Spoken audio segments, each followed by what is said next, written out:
MV Agusta. Hi, how are you? You know, tell me about make model of your bike. It's the 2005 MV Agusta Brutale 750S. Yes. Yeah. Is this your first bike? How long have you been riding? It's my second bike.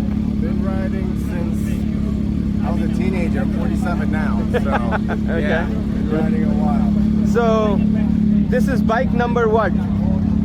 Two? Number 3 technically. Okay. Number 2. Yeah. Okay. So yep. What do you like about it? KTM. Brutales, you don't see a lot of them. How's the maintenance and everything else? Maintenance is not the best on it, so I kind of have to teach myself or find a special shop. But I love to ride. It's amazing. Is it very torquey? Yeah. This bike? It's an inline 4. Okay. Yeah. The bike looks phenomenal. Where did you get it from? I got it from a collector actually. Oh, you did? Yeah. In this area, Virginia? Culpeper.